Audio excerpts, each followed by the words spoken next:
Baada ya kukatishwa biashara ya utumwa, Mwafrika akaonekana bado mtumwa, akawa wanamtenga, hataki kuchangamana nao kama ambavyo nilikwambia mara kadhaa. Ikaundwa hii Black Wall Street. Black Wall Street, au sio? Ilikuwa mwaka 1908. Jamaa walikuwa wakaja kuwa na biashara kama 600, walikuwa na makanisa 21, walikuwa na migawa 21, walikuwa na sehemu za pombe, groceries, unajua ile kama 30. Alafu kulikuwa na 2 movie theaters, mambo ya movie ndio mambo ya wabongo zaidi, unajua.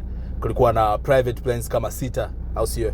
Wakapata hospitali, bank, post office, sheria za ofisi za sheria, na mfumo wa mabasi yao, na mfumo wao wa mabasi kama ilivyo UDAT labda na vitu kama hivyo, na kwa kwao inamilikiwa na wao.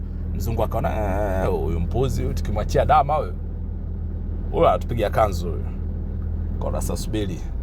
Wakafanya la kufanya, kaugomvi tu kadogo sio nini, mara akavamia kambi, mara akaanza kupiga katili. Ni kama vile mtoto aiba andazi alafu unaamua kumchoma moto yeye mzima, yani kata sio nini, yani piga ile kama vile unafidia, yani unajua.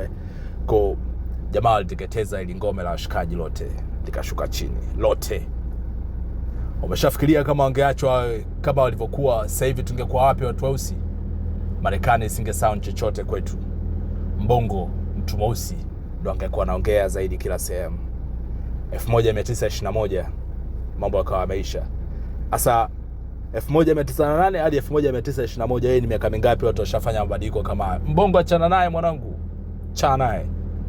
Wanawake ya kumzuia, hata ungekuwa mzungu lazima ungemzuia Mbongo babake.